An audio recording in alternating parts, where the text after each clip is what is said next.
nagbibigay tunay, lagi tapat kailanman. Lahat ng niligtas tinubos ni Yahweh, maya magpuri, mga tinulungan, upang sa problema, sila ay magawagi.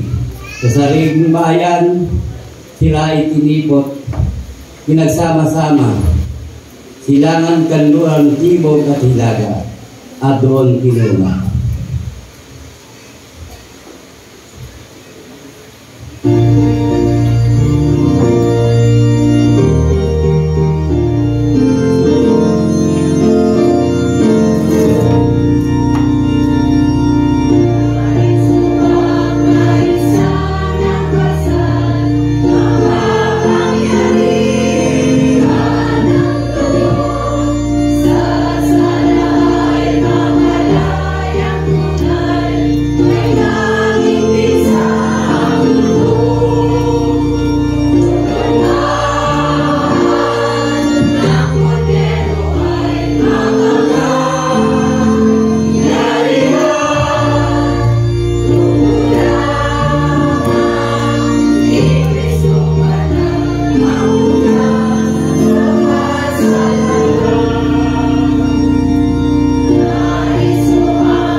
Tayo po ay manalangin.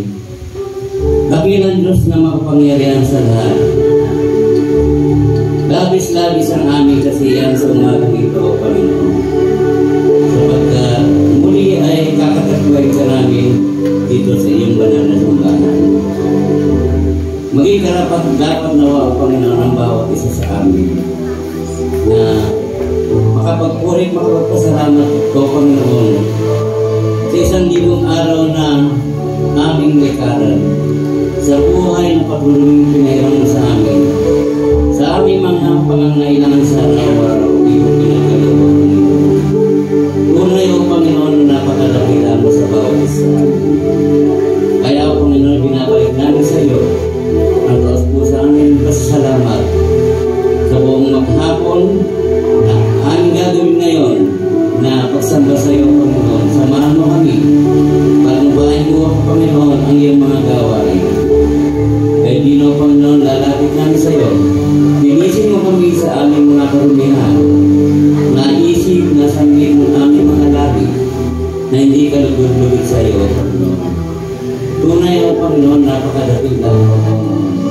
Ito po ang aming sabot dalangin sa pangalan ni Jesus. Amen.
Makakarinig po tayo ng awit ng mga bata.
Hello.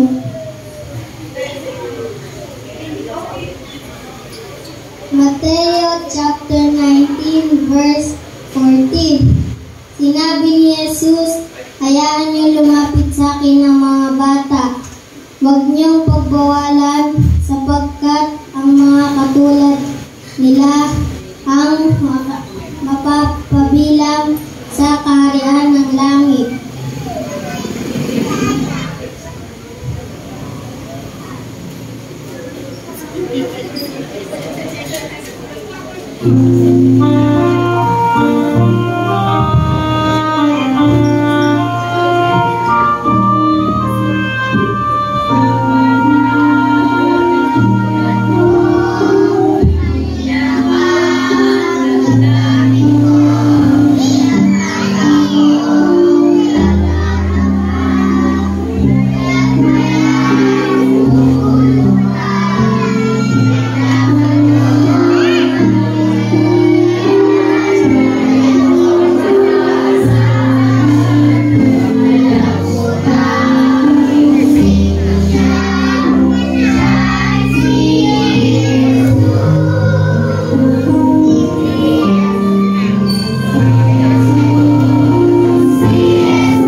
si Ate Yasmin, ang ating maya, padalangin, maya Kristo.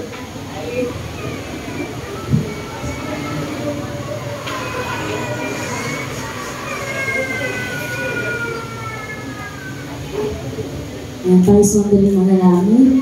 Panginoon, maraming salamat sa buhay ng mga batang ito. Bagamat mura pa sa kanilang isipan ang kanilang ginagawa, Panginoon, pero naroroon ang alab ng kanilang damdamin para maglingkod sa iyo.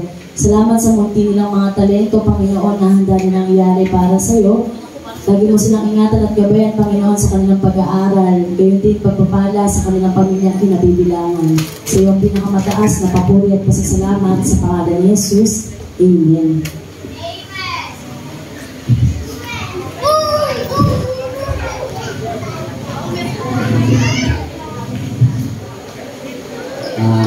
Ang aking pong pagbasa ay matatagpuan sa Colosas 3:1 hanggang 1. Yamang binuhay kayong muli sa kasama ni Kristo, ito ninyo ang inyong pag-iisip sa mga bagay na nasa langit, na kinaroroonan ni Kristo, na nakaupo sa kanan ng Diyos. Ang mga bagay na panlangit, ang isa-isip ninyo, hindi ang mga bagay na panlupa. Sapagkat namatay na kayo at ang inyong buhay ay nakatago sa Diyos kasama ni Kristo. Si Kristo ang inyong buhay at kapag siya inahayag na mahayag din kayong kasama niya at magkahati sa kanyang kalwalhatian.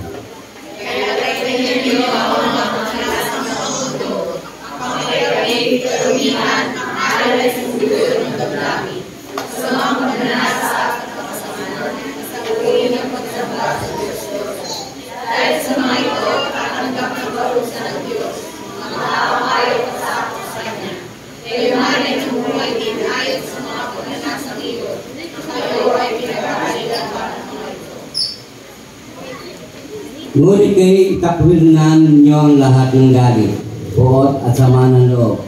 Iwasan na ninyo ang paglalait at malaswang pagninalita. Huwag kayong magsisinungaling sa isa't isa, sapagkat hinubad na ninyo ang dati ninyong pagkatao. Pati ang mga gawa nito, isuot ninyo ang bagong pagkatao ng buhay na nagbabago at naghihikalarawan ng Diyos na lumikha sa inyo upang lalo niya siyang makilala. Kaya't ang kalayat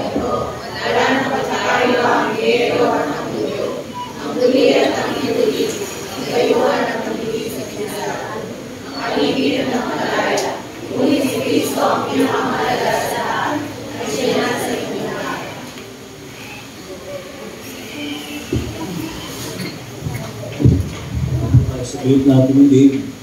Ito po sa mga sulat ni Dr. Lucas, Kabanata 12.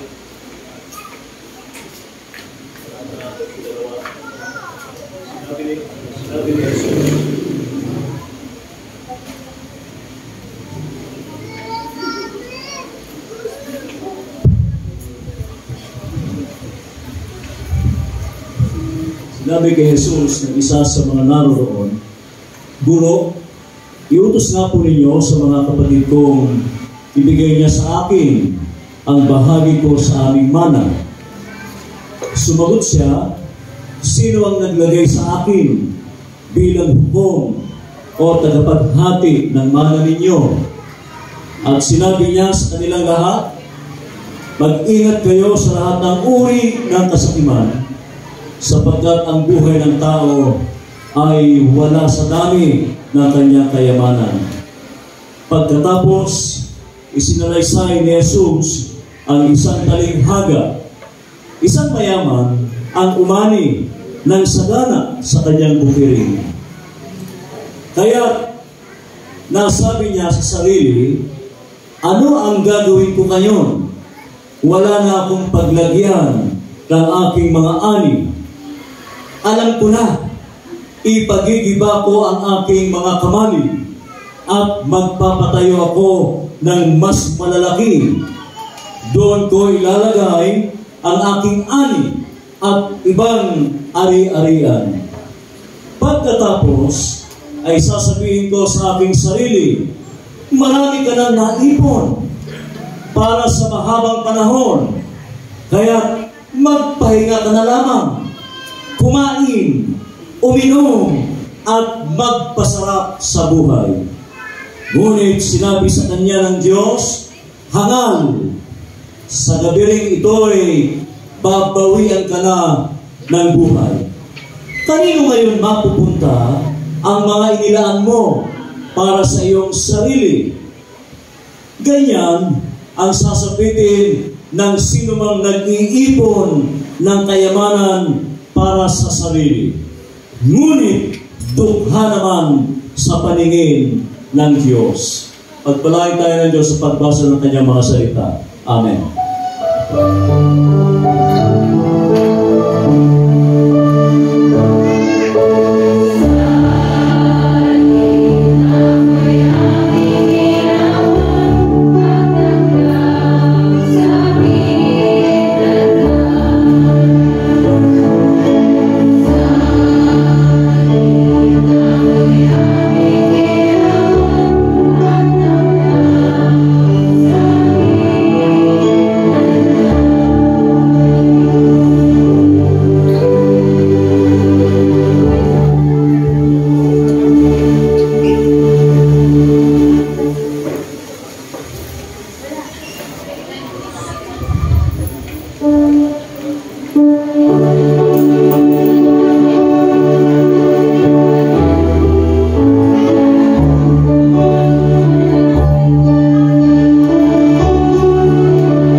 Maraming salamat po sa kaloob na inyong nakabinigay. Lord, pagpalain niyo po ang mga nagbigay ng mga kaloob na ito. Nawa itong mga kaloob na ito ay maging karapat-dapat sa aming iglesia. Marami pa pong ito mapupuntaan at kayo po ang magpala po sa aming mga nagkaloob nito. Kayo po ang maging inspirasyon po ng mga bawat isa na dumami pa po ang inyong mga pagpapala sa amin. Yun lamang po, maraming salamat. Amen. Sige po, salamat po.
Salamat po sa ating operatic choir. Ibig natin yung boses nila. Isang palakpak pa nga para sa Panginoon. Talagang po yan. Nag-practice po silang mabuti at saka nag-practice na mabuti ngayon. Salamat po sa mensahe na awit at karagdagan sa pagsamba natin ngayong umaga. Magandang umaga po sa ating lahat. Ayan. Sabihin mo ngayon katabi mo, kamusta na ang yayamanin? Ayan, mga yayamanin. Pinag-uusapan natin ngayon tungkol sa greediness, hoarding, at insensitivity. Marami tayo mapupulot, makukuhang mga naikling salita. At alam ko po na maraming beses na rin itong ating naririnig. Amen? Hindi lang siguro ngayon sa panahon namin kaming bagong mga magagawa. Salamat kay Ate Whisper. Tuturo ng ating choir. At meron pa silang supply.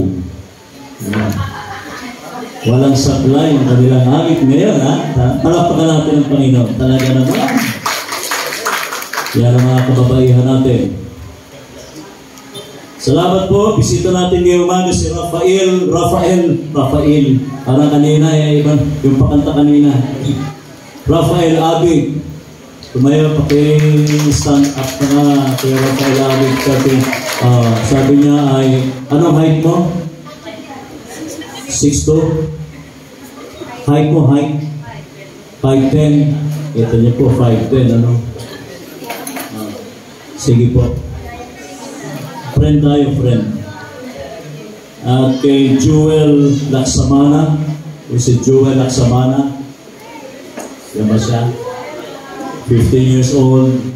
At welcome back kay kapatid na Paulo Santos. Amen. Tayo, parang magkahawig kami, no, kapatid. Lamang ka lang sa paligo, kapatid na pa. Sige po. Ngayong umaga din po ay ang ating kasama sa choir, si Ate Rose Ann. Kaya pala nagpula ka ngayon. Akala ko birthday mo. Yun pala ay lakas mo palang konti, Ate Rose Ann. Hindi ko na rin, inaabangan ko yung boses mo eh. Nangingibaboy kasi yung boses ni Ate Ruth at saka ni Ate Dayan. Daigin mo yung dalawang yan. Yan kasi mga soprano at saka tenorio sa kanilang choir. At alto. Ngayong umaga din po ay ang ating bago yan. Siyempre, alam niyo naman kung ano yung nasa mesa natin, ano? Hindi ho yan kare-kare, hindi ho yan mga pagkain, kundi ngayon ay ang ating Santa Cena, ang ating salo-salo sa dulang ng Panginoon. Sa buong linggo ay siyempre ang mga gawain ito. Nananawagan ako sa mga maya. Kakauti ang ating maya noong Sabado. Ay, yung Friday pala. No? Ano tayo? Maging responsible tayo mga maya. Gusto po namin kayo nakakasama at siyempre pa pinaghahandaan ng mga leaders natin, yung mga paksa. Binanggit na ni Ate Kathy kanina ano yung paksa ng maya. At sa mga susunod na Friday, makasama namin kayo. At alam niyo, consistent honor si Kuya Roger na lagi namin kasama sa gawain ng kalalakihan. At si Kuya Bert Ramos. Yes. Kung merong magna cum laude dito, meron din tayong laude. Meron din tayong first honor. Kahit maaga, nauna pang gumising siya. Mukha yata si Kuya Roger pa ang nagigising sa akin ngayon. Kasi muna ako nagigising sa iyo. No. Ano yung natutunan namin sa iyo kahapon? Yung may buntot?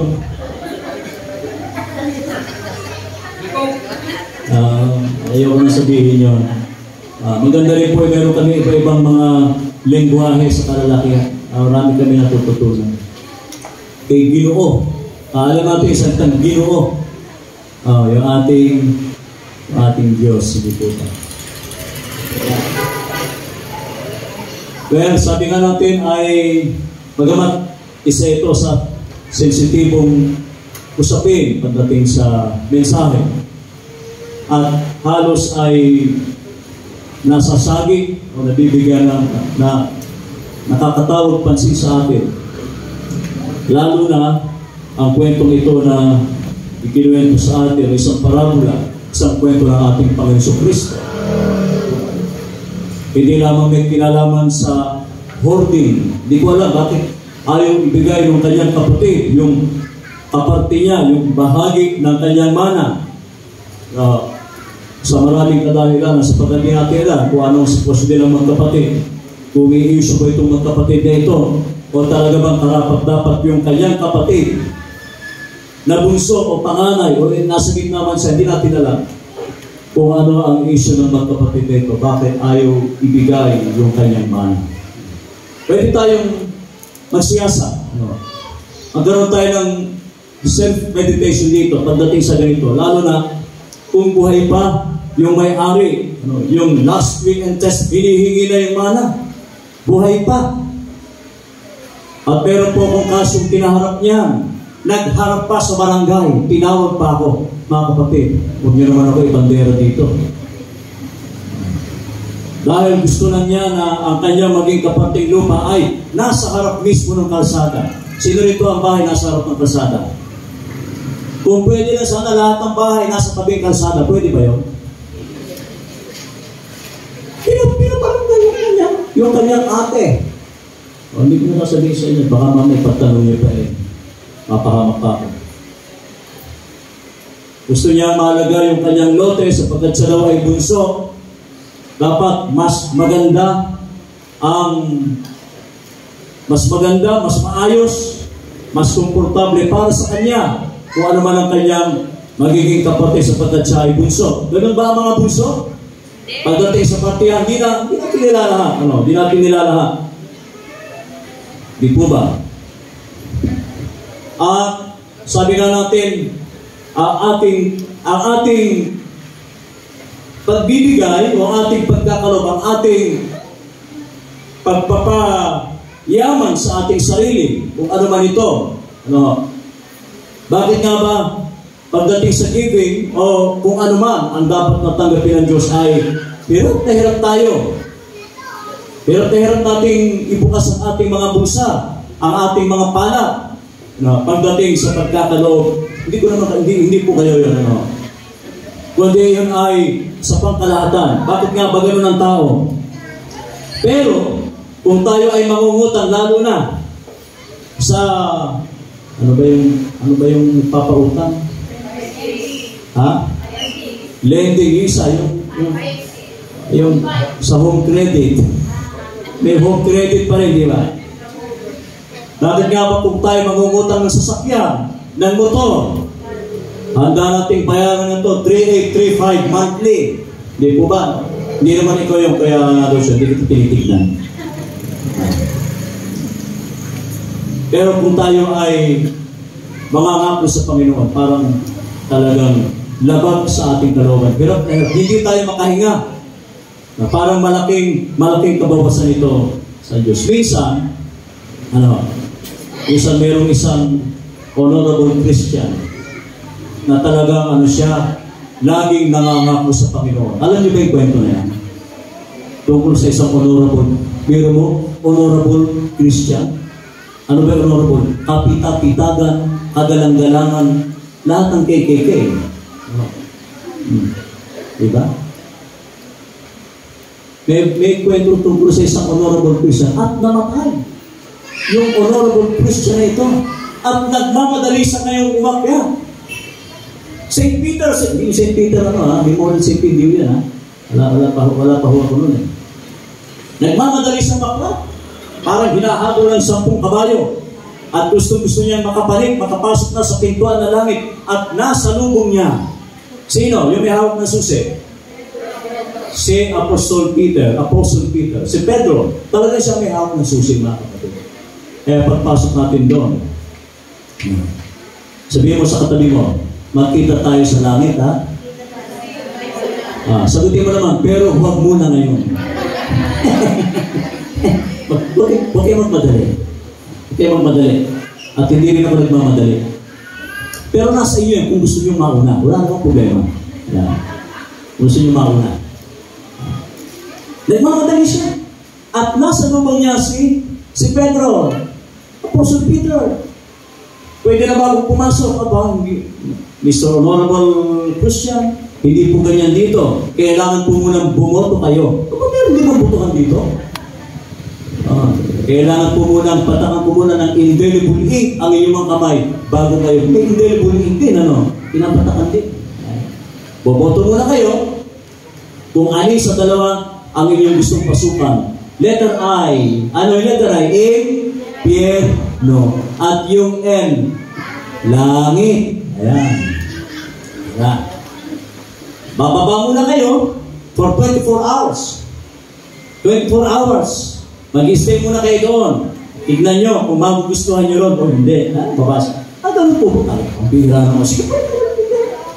Babasa. Nagmamadali. At habang siya ay bumababa, palamig ng palamig. Palamig ng palamig. At pabango ng pabango. Diba? Sabihin mo sa katabi mo, pabango ng pabango ka, kapatid. Ang pagbukas ng pinto, isang napakalaking mall. Nandun lamang kayo na kaibigan. Namimili ng cellphone, ng tablet. Yung iba dyan ay nagpupunta pa sa SM Baliwa. Tama ba? Pero isang napakalaking mall. At nakita niya lahat ng kanyang mga kaibigan doon. Aba, sabi nila, yung impyerno daw, maingay.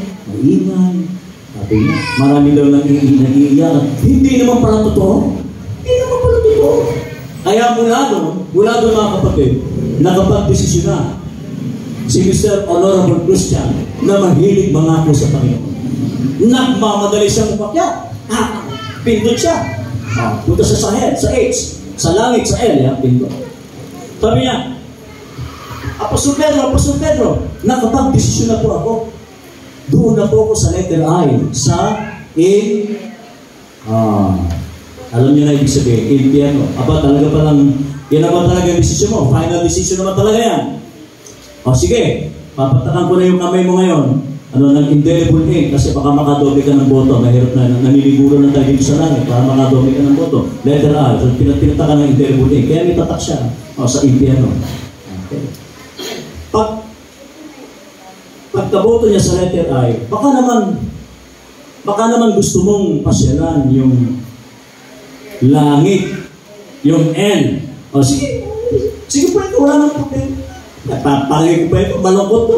Pagpanik niya, nakita, pagbukasan niya. Ano ba yun? Ang dami-dami nagkakantahan dito, parang kwaya ng inao. Hosana. Wala nga iba. Saka iba, parang sintonado. Parang iba, parang operatic ang mga boses, mga barito ng mga boses. Na pinangungunahan ng kanilang SPPA, di ba? Gaganda ng boses, sabi niya. Ang boring naman dito. At saka, halos wala siya makilala.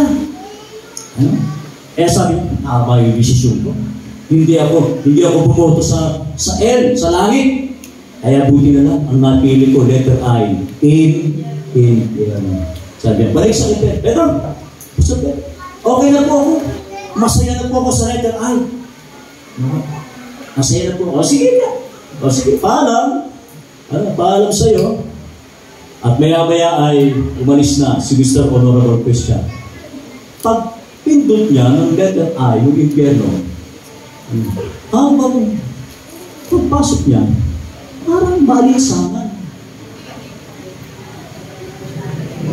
Parang balisangan. At nang si tungtong na, yung unang narinig niyang pabango ng pabango, pabaho na ng pabaho. At habang pabaho ng pabaho, painit ng painit.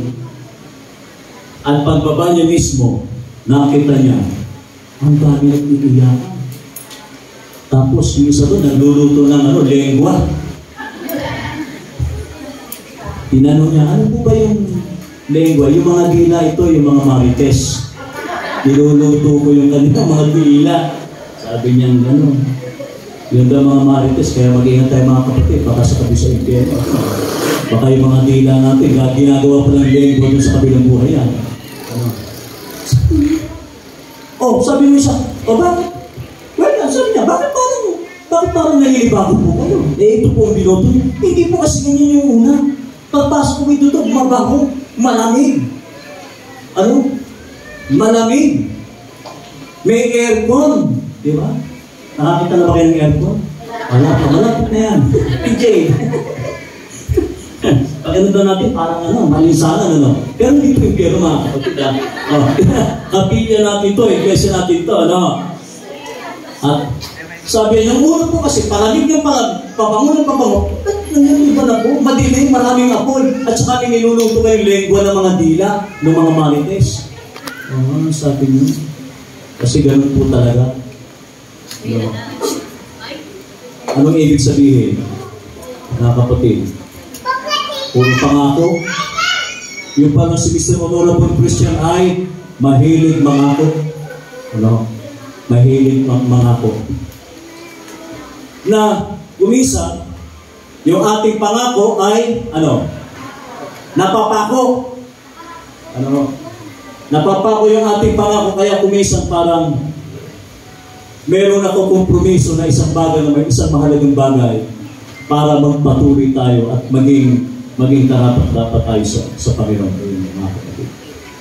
Ang kwento natin ngayon ay tungkol sa isang lalaking wala na siyang gagawin, tungkol sa kasakiman.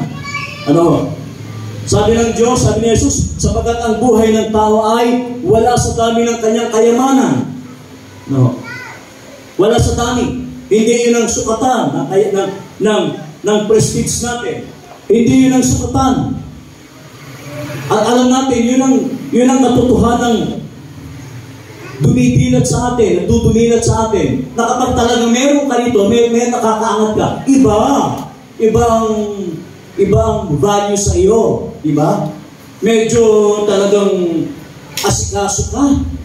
Kagabi po, bisita ko si Kagawad Eman de Guzman. Biglang nag-text, Pastor, musta ka na? Diba? Sumagot naman ako. Okay po. Halip po kayo dito, magkape-kape ho tayo. Kung gusto nyo rin naman, doon tayo magkape sa Macdo. Brewed coffee, masarap-sarap po ang coffee doon. Pastor, nakakahiya naman. Pakisabi nyo, ito, babasahin ko sa inyo. Gusto mo babasahin ko sa inyo? Hindi na. Doon na tayo sa Macdo dyan. Masarap po. Kaya na po, malayo. Sabi ko, gusto ko sana sa GK. Kaya lang medyo malayo. Pero magkasisarap din ang coffee ng Macdo at saka ng GK. Sino nakaka-coffee na ron? Alam niyan. Parang hindi nyo alam, Parang hindi nyo. Kunwari lang. Kapi-kapi ka rin. Sige, nakakahiya po. Sige na, ako na bahala. Pero sabi niya, next time. Usap kami dyan sa labas. Pwede mo kami lang yung mic. Nagising na si Kuya Lucio. Eh, di ba mahiram yung mic? Ayan.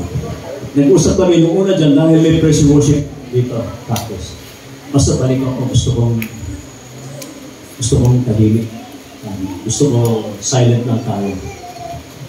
At yun, usap kami at marami siyang talagang concern tungkol sa kanyang leadership. At ipinangako ko naman na kasama natin siya sa ating mga panalangin. Sa edad na 30 anyos, ano po? Iba-iba ang ating gusto, iba-iba ang ating inaasam sa buhay. Di po ba? Kaya sabi ni Jesus, isang mayaman ang umani ng sagara sa kanyang bukirin. Parang tamang-tama itong lugar na ito. Kahapon, kung kami mag-visitation sa mga kabataan at Pedro, talaga malas, parang hindi matutumbasan yung ang lamig, ang lakas ng hangin. Sabi ko, napakabuti nito sa atin. Napakasarap pala tumira dito sa Inaon. Naghahanap po ako ng lupa sa Inaon. Naghahanap lang ako ng lupa, pero wala namang pambili pa. Naghahanap pa lang. Wala pa tayong pambili. At yun ang laging sinasabi sa ating mga kapatid, mas, sabi nga, ano ang gagawin ko na ngayon? Wala na akong paglagyan ng aking ani. Daming savings ito. Wala sa naisip. Parang hindi nagkaroon ng tuwang sa kanya ang kanyang obligasyon. Basta siya nabuhay lang, nagpayaman, sabihin na natin talagang lahat, isang businessman, ginawa niya lahat para maging komportable sa buhay. Di po ba? Wala na siyang paglagyan ng ani. Hindi niya alam kung saan niya ilalagay. Sa Metrobank, sa PNB, sa China Bank at kung saan-saan. Dahil sa dami ng kanyang ani. Pero sabi doon, sasabihin na lamang natin sa ating sarili. Marami na akong naipon para sa mahabang panahon. Kaya, hayahay na ang buhay. Masarap naman talaga. Masarap ang buhay. Kung meron tayo na impok, meron tayo na ipon, may savings tayo. Hindi po ba? At ang sabi niya sa kanyang sarili, wala na akong gagawin. Kumain, uminom, mamasya na lamang sa isip. Mag-malling. Di ba? Mag-SNR. Naku, wow. Namimiss ko na si SNR, si parang SNR. At sabi doon, magpasarap sa buhay. Wala siyang nabanggit na baka pwede siyang magpatayo ng simbahan ng iglesia. Wala siyang nabanggit tungkol sa pagkakaloob. Wala siyang nabanggit kung anong institusyon ng kanyang tutulungan o kung anong kanyang gawin. Walang nabanggit. Ano mga kapatid? At yun po ang nakakalungkot sa atin. Sabi nga natin, vanity of vanities. Life is short. Anything is temporary. Everything is temporary. Lahat pansamantala lang. Sabi ko nga po, sa edad kong 55, dapat mas mayaman ako ngayon.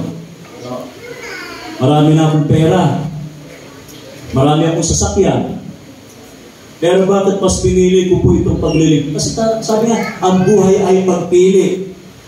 Mas pinili ko ang magpakasakit, magpakasumakit sa iglesia, kasama ng aking may bahay, si Ate Bernie. Kaya, binibigyan lang tayo ng Diyos. Kung merong mang dumadalo na biyaya sa atin, kung may sobra, anong gagawin natin? Nasa atin pa rin yun. Kung ano ang ating gagawin, lalo na, kuminsan yung ating mga ari-ari, mga kapatid, pinag-aawayan lang yun. Masyado na tayo. Diba? Kaya sabi ko po, yung bahay namin sa may gawain, hanggang dun lang po yun. Mamaya, kung dadalo pa ng kababayan, yung bahay namin, may basta may bubong, may kuryente, may tulig, okay na po. Okay lang. Dahil sabi ko sa mga anak ko, sapat na yung kami ay nag-impok, nag-invest sa inyong pag-aaral, nakagraduate kayo, tapos na. Okay na yun. Nandito lang din kami, kung mayroong kailangan, nandito kami na Ate Merly. Makakalapit sila. Pero yung iiwan pa kami ng malaking ari-arian para sa kanila, at pagkatapos ay pag-aawayan lang nila, yoko na. Malungkot sa magulang. Pero bakit nasa inyo rin po yan. Kung meron kayong iiwanan, sabihin mo sa katabi mo, malaki ang iiwanan mo sa mga anak mo. Ang tanong, may iiwan ba kayo? May maiiwan ba tayo? May maiiwan tayong problema, ano? May maiiwan tayong utang sa ating mga kumare, sa ating mga kaibigan. Kaya, isa lang ang sinasabi sa atin. Isa lang ang sinasabi ng total, ano? Sa lahat ng ito, kung hindi natin, hindi natin nagamit sa mas magandang paglilingkod, kung ano ang pupuntahan ng ating masyado tayo. Alam niyo mga kapatid, kahit sa patay, alam niyo yung patay, meron bang patay na namatay, nakaganon? Pag may namatay, tapos meron nakaipit na cheque. Nakita ko yun minsan. Nung ipapasok na, kinuha nung manugang. Yung nakaipit na 1,000. Talaga kapot yung manugang. May mapapait ba kayong manugang? Mapapait ba mga manugang nyo? Okay naman, pero ba't natatawa ka? Okay naman daw. Hindi nga tayo, salita kayo mga manugang. Kinuha ng manugang, 1,000. Sabi ko doon sa patay, huwag mong bubuksan, pipitan mo hawak. Kaya lang, di ako narinig ng patay. Ganun lang, 1,000. Tapos may singsing. Kinuha rin yung singsing. Talaga naman, napakababait nga ng mga iba naman yung kumuha, bayaw naman yung kumuha. Sino mga bayaw dito? Iba naman yung kumuha, yung bayaw naman. Di ba? Ganun tayo, wala tayong madadala. Ano sabi dito? Hangal. Sa gabiring ito'y babawian ka na ng buhay. Napakalungkot po. Kaya sabi niya, kanino ngayon mapupunta ang mga inilaan mo para sa iyong sarili? Lahat ng ito talagang iiwan natin, mga kapatid. Wala tayong madadala. Noong ako po ay nasa Kalumpit, marami po ko namamatay ng ito. Minsan nasa community. Kasi community church po yun eh. Nabawasan yung mga barong ko, kaya paglipat ko dito, ubus yung mga barong mo. Kabibigay ng barong. Kabibigay ng barong sa matay. Pagkatapos binigay mo, hahati pa sa likod, gugupitin pa sa likod. Ako po sa barong ko po, ginupit na. Mahal-mahal pa naman. Pisante pa naman. Wala, kailangan ibigay. Ano pa yung isa? Iba, wala na po. Binigay ko na. Mayroon namang bawiin mga kapatid. Biliyak na sa likod. Alam mo, ipatahi ko pa sa inyo. At saka isusuot ko pa. Lahat po yan. Mga kapatid. Malinaw lang po. Lahat ng ating inimpo, lahat ng ating inipon, hindi naman masama mag-ipon. Mag-ipon para sa ating mga anak, mga kapatid. Pero sana, mayroong mas higit na pinaglalaanan tayo sa ating mga tinatangkilik. Amen? Yeah. Sabi ko nung kwento sa inyo minsan araw, malapit na po magpatayo, magpalagay ng 2 kalimbang dyan. Ano yung 2 kalimbang? Yung isa medyo maliit. Katipin. Sabi ko, Atilaring, pakikalimbang mo yung mas malaki. Dagdagan. Diba? Dagdagan natin yung mga talong para sa Panginoon. Dahil wala naman talaga tayong madadala sa kabilang buhay mo. Sumulpo tayo dito sa daigdig, sumipon tayo sa daigdig, wala tayong saplot, wala tayong dala, aalis din po tayo ng walang kadala-dala. Pagbalik natin sa ating Panginoon. Kaya nga pag tayo nagkaloob, sabi niya, taos! Ano yung yung TLU? Ano yung madala sa atin? Taos! Lubos! At kung maaari ay ubos. Tama? Ano ba yung pag-inalis mo yung L? Sa lubos? Ubos? Taas ang kamay.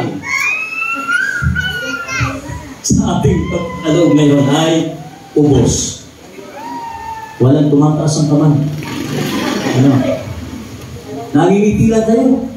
Taos, lubos. Hanggang maaari ay ubos. Diba? Kung tayo ay magkakaloob sa Panginoon. Amen? Nasa sa inyo po yan.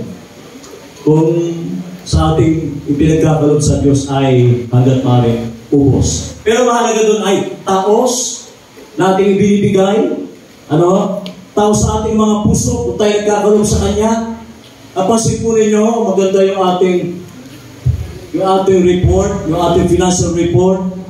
Nakita natin yung kanilang transparency.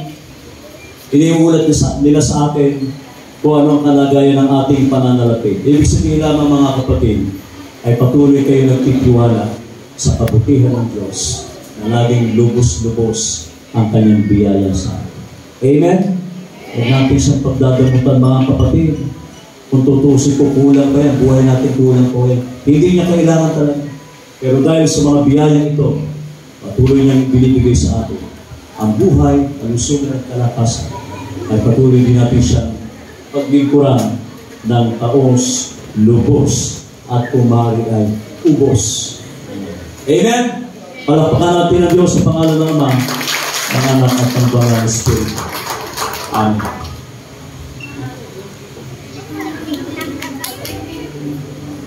Ay po ay bako sa ating pagdaraos ng banal na hapunan, banal na komunyon, umaga ngayon. Pagdaraos na. Lingin ko po ang ating Ligo, si ating Yasmin, at ang ating council chair, si Ate Jane. Ang ating mga council of leaders na siya magkatuwa ko po dito. Sige po. Ate Yasmin.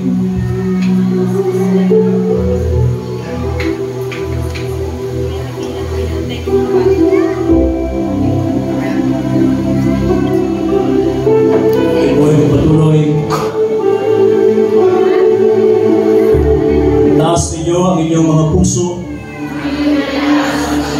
Tayo ay magpasalamat sa Panginoon. Tunay na marapat, patuwid at aling katungkulan sa lahat ng oras at sa lahat ng dako. Kami ay mapagpasalamat sa iyo, O Panginoon. Banal na Ama, makapangyarihan sa lahat, Diyos na walang hanggan. Sa pangalan ng mga anghel at ng mga arkanghel, at ang buong kalimitan, aming pinupuri at pinagapila ang ngalan mong maraming. Laging pinupuri ka, sinasabi,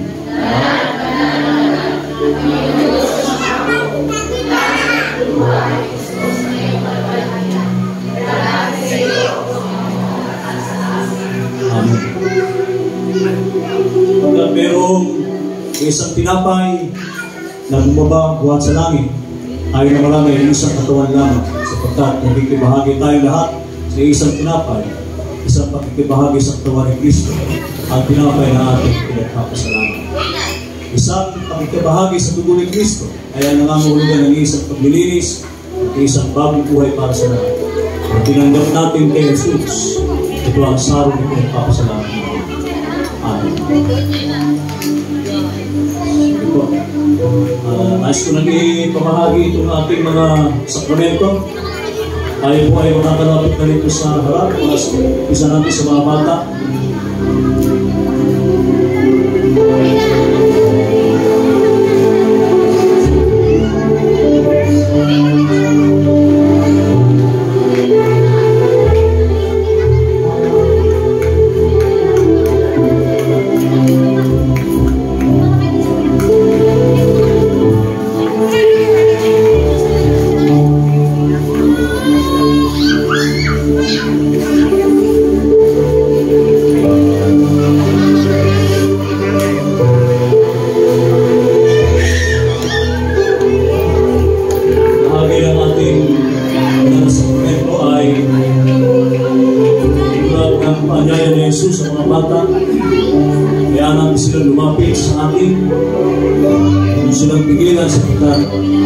Sila ang masigit na nagmamayari ng kaharian ng Diyos. Sila na malinis ay mas karapat dapat sa akin. Hindi sa ating mga magulang na kakatirin sa kanila. Tuloy na pagsubaybay at panganalaga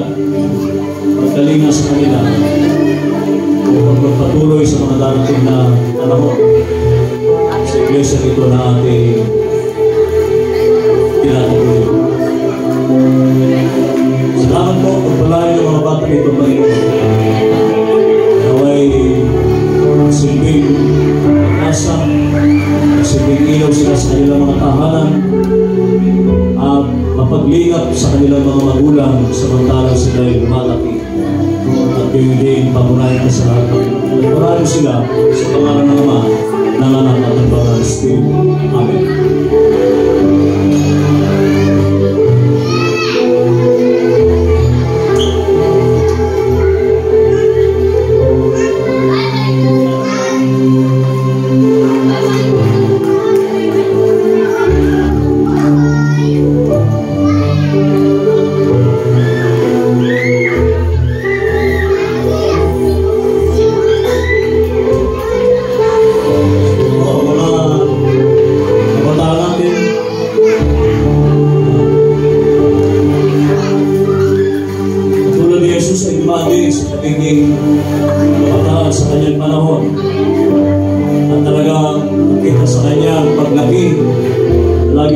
Kasama ng kanyang mga magulang, si Jose at Maria.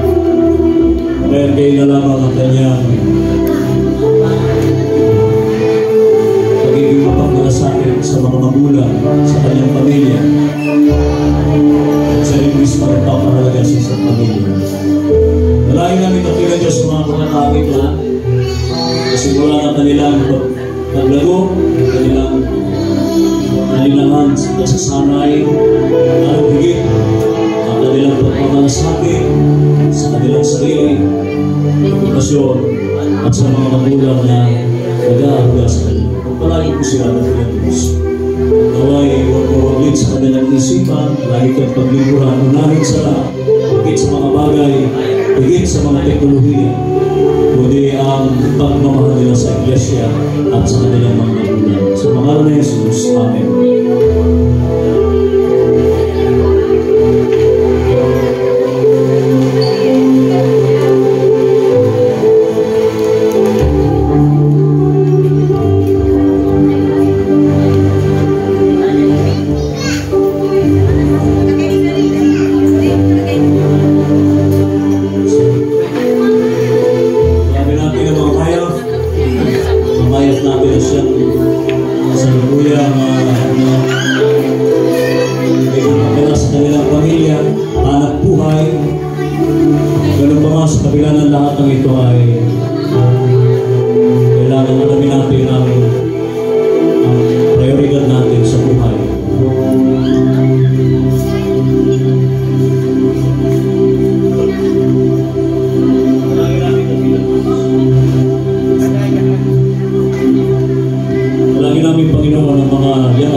Sa pangalan ni Jesus.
PWD sa senior citizen. Ate Dalia, tanggapin mo ang momento ito bilang pag-aalala sa ating mga kapatid na sa kanilang tahanan. Naranasan po ninyo kaaliwan, kapanapangan mula sa ating Diyos. At isa kayo sa aming dulang at isa kayo sa aming panalangin sa araw na ito. Magpalain po tayo mga kalalakihan, tuloy na siyang nangangalaga sa ating sambahayan.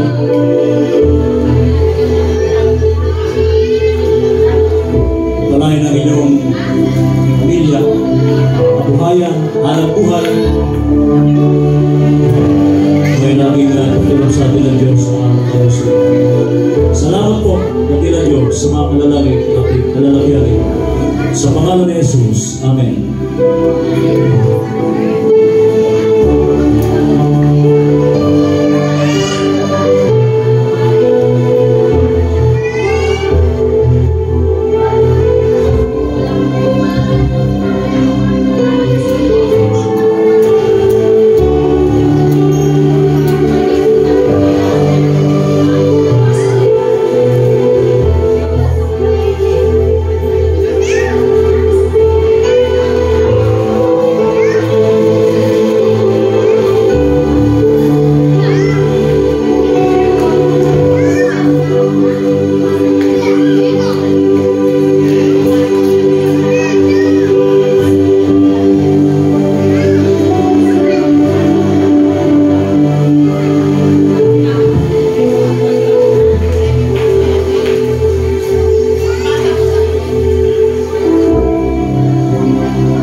nagpapasalamat sa iyo sa mga kapatid.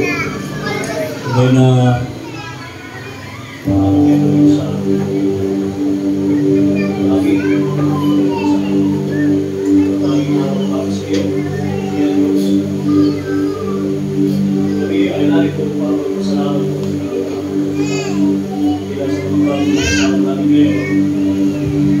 sa mga panauhin namin. Salamat po dahil sa oportunidad ito na nakasama ng kanilang pamilya, higit sa lahat, nakasama namin sila sa aming pasasalamat. Salamat po sa buong sanglingkong nagdaan sa amin, ingat at papala, hanap buhay, kalusugan, alakasan. Itutusin, Panginoon, ay kulang ang lahat ito dahil sa kabutihan at katapatan mo sa amin. Dalangin namin sa kabuuan ng Iglesia ang kanyang programa mula sa aming mga opisyalis na nagtataguyod at nagmamalasakit sa mga may-ari at mga members ng Iglesia saan ay nakikisangkot sa aming mga gawain sa loob sa linggo. Salamat po, Panginoon Diyos. Dalangin din namin ang aming mga mahal sa buhay na meron din mga pagsubok, hindi namin sila kasama. At Idalia at nawa, Panginoon, ikaw ang masigit na nakakarinig ng kanyang panalangin, isang bulong ng panalangin para sa kanya at sa aming lahat ng Diyos. Salamat po sa umagang ito, sa mga biyaya ang aming pinagkaloob ngayon. Anumang halaga ito ay galing sa aming puso. Masaya kami, Panginoon. Hindi napipilitan. Kundi salamat sa generosity mo. Salamat din po sapagkat pumaspalad kami sa mga biyayang material. Hindi naman kaya ang panahon ay ang namin ang mga biyayang ito. Lahat po ay magsamantala. Kaya kapilang Diyos ay ang nagsabi sa amin at amin o paano kami magiging stiwa, magiging mabuting katiwala sa lahat ng aming tinatapos. Naway, huwag kami magdamot, lalo na pagdating sa inyong iglesia. Sa mga bagay na aming binibili, kahit na ang libo ang halaga, nabibili ko namin, kahit pinututan namin, sumalit Panginoon pagdating sa inyo. Naway maging paspalat kami, lalo higit sa mga programa at sa mga proyekto ng iglesia. Salamat po! Tuloy natin tanggapin ang silang biyaya at ang kalakasan, kalusugan at kagalingan sa aming lahat ng Diyos. Sa pangalan ni Jesus, tumamig sa aming dalangin. Amen.